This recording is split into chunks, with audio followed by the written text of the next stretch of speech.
Assalamualaikum warahmatullahi wabarakatuh. Perkenalkan, saya Hana Maulidiana dengan ujung NIM 034 dari Universitas Sriwijaya, jurusan Biologi, Fakultas Matematika dan Ilmu Pengetahuan Alam.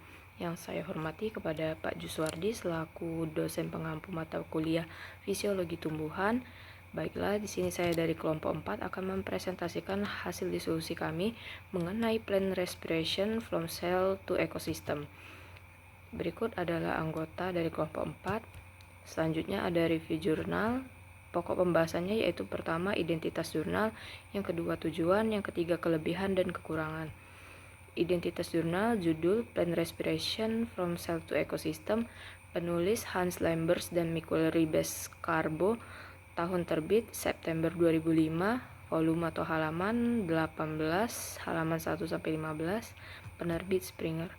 Tujuannya yaitu jurnal ini membahas pentingnya respirasi dalam tanaman yang merupakan proses vital untuk menghasilkan energi yang diperlukan untuk pertumbuhan dan perkembangan. Respirasi juga berperan dalam pengaturan metabolisme dan respon terhadap stres lingkungan.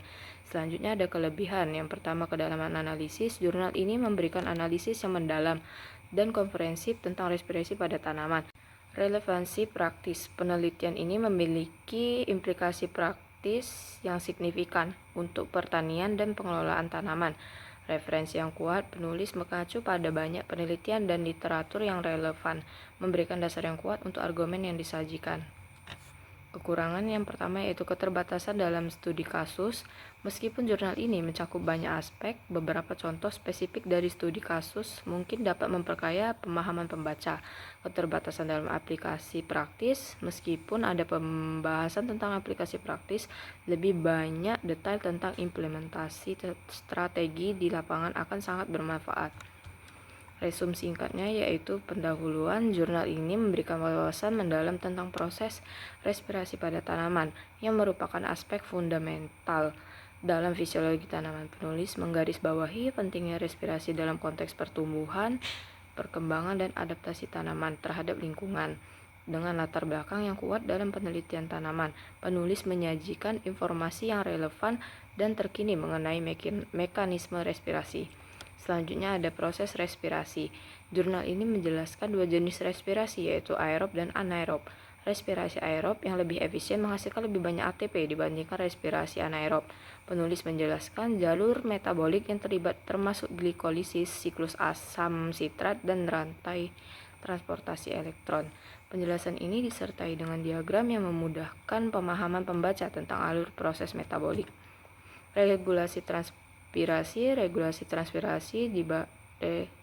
dibahas secara komprehensif dengan penekanan pada faktor internal dan eksternal yang mempengaruhi laju respirasi. Faktor internal seperti suhu, konsentrasi substrat, dan status fisiologis tanaman dijelaskan dengan baik. Selain itu, penulis juga membahas bagaimana kondisi lingkungan seperti ketersediaan oksigen dan kelembapan tanah dapat mempengaruhi proses respirasi. Penjelasan ini memberikan gambaran yang jelas tentang kompleksitas regulasi respirasi. Selanjutnya ada peran respirasi dalam pertumbuhan. Penulis menekankan bahwa respirasi tidak hanya berkontribusi pada proses biosintesis dengan transportasi nutrisi. Jurnal ini memberikan contoh konkret tentang bagaimana respirasi mendukung pertumbuhan tanaman, termasuk dalam kondisi yang tidak ideal. Ini menunjukkan relevansi praktis dari penelitian ini dalam konteks pertanian dan pengelolaan sumber daya tanaman. Selanjutnya dampak stres lingkungan. Salah satu bagian yang paling menarik dari jurnal ini adalah membahas tentang dampak stres lingkungannya terhadap respirasi.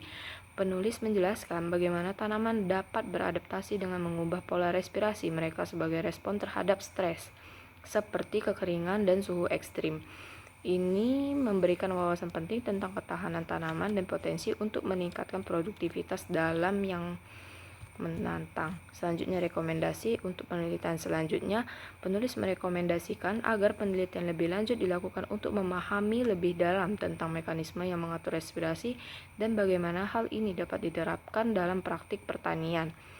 Ini menunjukkan bahwa meskipun jurnal ini sudah komprehensif, masih ada ruang untuk eksplorasi dan inovasi di masa depan.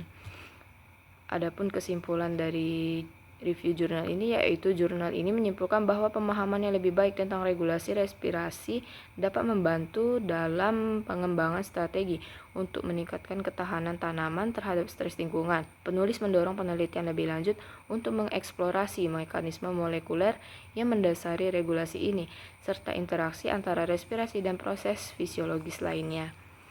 Baiklah, sekian apa yang sudah saya jelaskan. Apabila ada salah kata, saya mohon maaf. Wabillahi taufiq wal hidayah. Wassalamualaikum warahmatullahi wabarakatuh.